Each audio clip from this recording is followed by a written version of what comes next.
Face the Music, a pre-ELO song-by-song podcast, is sponsored by fine people like Rob Eben. This is Face the Music, a pre-ELO song-by-song podcast. Wild Tiger Woman, The Move. Spotlight routine, she's more than 17. Seems keen, in other words, she must have been a former beauty queen. Now she's a naughty girl. Wild, wild, wild tiger woman. You move me very fast, but can't last another day. Get out of the way, wild, wild tiger woman. You never break, you never fall, they call it the wild tiger woman. What's that song all about? Wild Tiger Woman was recorded on March 21st, 1968, and released as a single on August 30th, 1968. It was written by Roy Wood, and for the first time the band mixed their own song. It was the first chart disaster for The Move. The song didn't make it to the British Top 40. Some think it was banned from the BBC for the lyric "Tied to the bed, she's waiting to be fed." Others say it was the atrocious mono mix that doomed it from airplay. Move bassist Trevor Burton said in the liner notes for the 2007 reissue of Shazam, It had the heavier rock and roll sound we should have been playing all along, and I really thought it was on its way to the very top. Roy Wood was more half-hearted about the tune. The song's all right. I wouldn't choose to sing it now. The poor sales put the notion in the band's head that if the next single tanked, they would break up. This is Daniel Striper Tiger, a real tame tiger. I'm Eric Paul Johnson. And I'm Eric Winsenson. Wild Tiger Woman, the song that almost broke up The Move. I looked up the song facts because I write them out for Lisa to read, and I saw that this single was terrible. I guess a producer was out, so The Move thought, well, I've seen them do that. Oh, I can do that. It's like playing the cello. Look, I got a cello. I can play that. And so The Move themselves mixed it, and from what I read, it came out sounding horrible. It was terrible. So going into this, I was like, are we going to have to go through this again? But after slogging through at least side one of that live EP, compared to that, it doesn't sound so bad. It doesn't sound great, but it doesn't sound as awful as that mess was.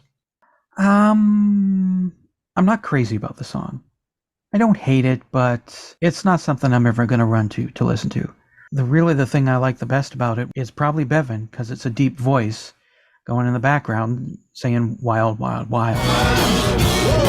I can't figure out what, but it kind of reminds me of a very poppy song done by a very poppy guy in the early 70s. It kind of has that vibe to it. I can't say who or what because it just now popped into my head. But otherwise, the Bevan part in the background, that's the only part I really liked. The rest of it, it's okay, but I'm not adding it to any playlists. Well, the mono version, I guess, is the one they mixed. And that did give me vibes from the EP.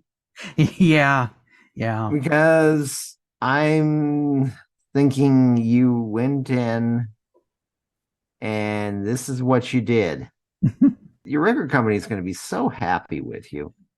And this is what you spent the money on for the recording studio.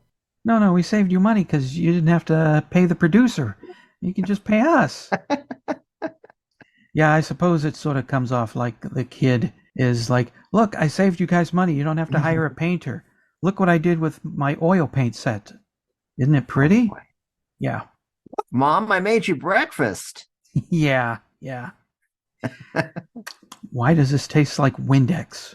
Had to clean the plates. We were out of blue raspberry Gatorades. I thought we were going to stay on topic this time. Well, we are staying on topic. Sort of. The song tastes like Windex. Yeah, it does.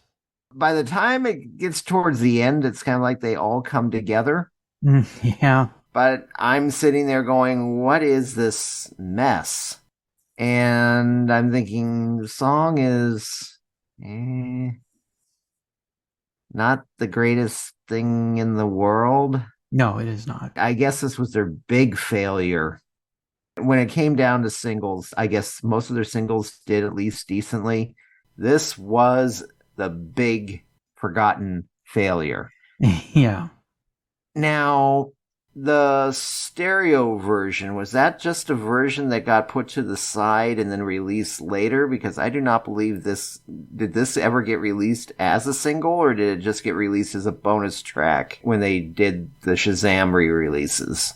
I don't know. I mean, I know on YouTube it shows the cover for Shazam while the song is playing, so I don't know if that was a Shazam bonus or if it was actually on Shazam. Well, it wasn't on Shazam. It was a single of its own, but they put it on. Yeah, a CD. They put it on the bonuses, but I just don't know if it ever came out as an actual single or just the mono version came out as a single. Yeah, this is one of the things that I'm really, really looking forward to when we get to the Idol race. Is there's a Jeff Lynne database with all of those little tiny facts on it. Finding information about the move is really hard. I have better luck finding information about Johnny and the Leisure Suits than I do about finding about move songs. Especially when Roy Wood probably wishes everybody forgot this song. Yeah. But the stereo version, though. Spotlight for Jean, she's more than 17. Seems keen, in other words, she must have been a former beauty queen.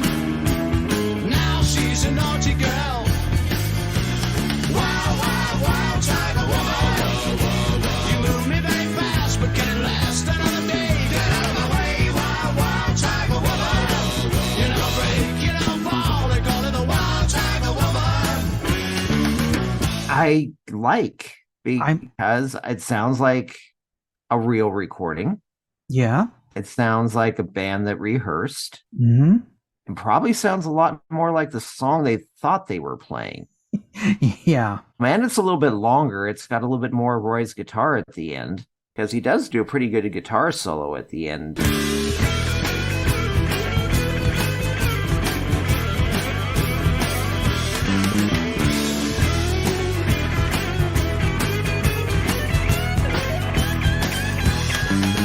Plus, there's that bridge, which also stands out in the original, which I saw a lot of people comparing to Queen, where they all sing at one time. Need another gale to come and grab her by the tail, as I was hoping that the ground would open up and take me in. Life is so obscene, and the remarks that God seen have been diminished to the earth. I never find another girl. It's a much better song, so it shows what happens when you let the kids run amok.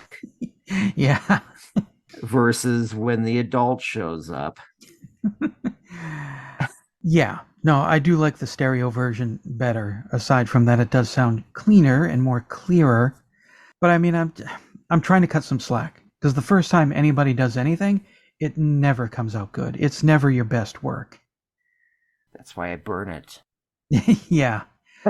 I guess this is the first time The Move and Roy Wood is producing, so everybody's got to have a first time, and that first time is usually embarrassing, or you learn a lot from the mistakes you made. Honestly, did Roy ever get any better at producing? Well, we'll Keep in mind, the later Move stuff had Jeff Lynne in there to produce as well. Yeah, you're right, because I was thinking, well, I mean, there's some Move stuff coming up that is actually pretty damn good. I don't know if Roy Wood produced or had any producing involved in that, but then, yeah, you bring up Jeff Lynne, who, as we've established already, knows how to make catch. Then again, he's not producing the Idol race yet. But yeah, Jeff Lynne has the producer skills. He knows what to do and how to make a song that's pleasing to the ears, whereas sometimes with The Move and Roy Wood, it's kind of like, well, like a kid who, hey, look, I found a cello. Watch what I can do. And there you go. Strangely, though, with the vocal arrangements, this did kind of remind me a little bit of the later Move and ELO. It's just buried under bracket. Yeah, it is. But if they would have brought the producer in and did everything properly, song probably wouldn't have failed. Yeah, it could be good. There's stuff in there, if you've got somebody who knows what they're doing, to bring out the good in it to make it a good song. Yeah. like whoever mixed the stereo version. Yes, exactly. But the way that it got released, it's... What happened? What is this? Every band has their moment of crap. The Move got lucky really fast. First single, it's top 10, and after that, they're top 10, top 5, number 1, and then sort of like Men at Work. They had those 2 great albums, and then they hit that third one, and that was a horror show. So this is the Move's 2 Hearts, I guess. Man who has 2 hearts. That terrible live album, and then we've got this single. I think we said everything we have to say about this record. Yeah, mono version, not good. Stereo version, good. Bad time for the Move. Exactly. Glad they didn't break up, though, even though I could understand why they start thinking about it at that point. Yeah, well, after the failure of this single, they were all thinking, all right, let's give this one more chance. And if that bombs too, then let's just put this thing out of its misery. Got something to say about Wild Tiger Woman? Then call the telephone line voicemail. 623-850-3375. Call now. I don't want to break it up. Christmas Carol Catastrophes, a podcast covering the oddest Christmas songs ever unleashed on an unsuspecting public. Enjoy the podcast? Then let us know with the universal expression of love, cash. You get swell extras when you subscribe at patreon.com/ELOpod. For $1, $2, or $3 a show, you get expanded episodes that include more conversation, discussion about remakes, full lyrics reading, ELO origin stories, and other goodies you can only hear in the expanded episodes through a Patreon subscription. Help a poor man build a pretty dream, and give us lots of money at patreon.com/ELOpod.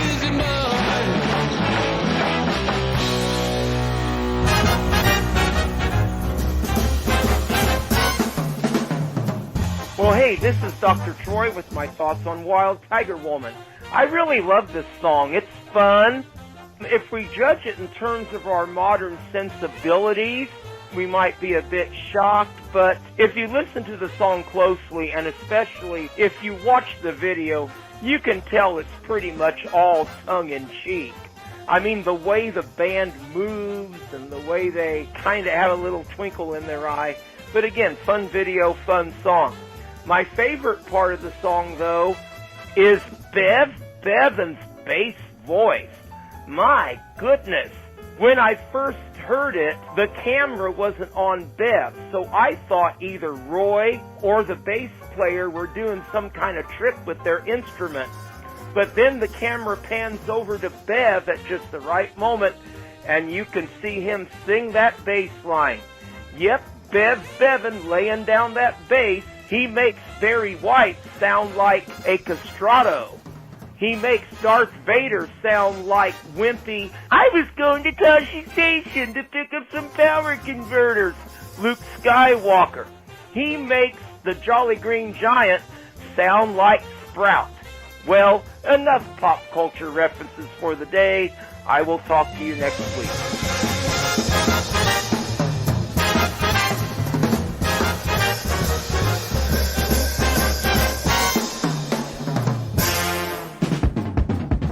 Face the Music, a pre-ELO song-by-song podcast, is a production of Radio Trolla Entertainment Assorted Deli Meats Amalgamated. You can contact us by voicemail at 623-850-3375 or email us at eloftmpodcast@gmail.com and we'll read and reply to it on the show. Keep up to date by joining our Facebook group and spread the word by sharing the link or giving us a quick rating on iTunes. Subscribe to our YouTube page, the Electric Light Orchestra Podcast channel, to hear other goodies. You can financially support the podcast at patreon.com/ELOpod or PayPal using the podcast's email address, or send a check or money order to P.O. Box 1932, Superior, Arizona 85173. Next week, Omnibus.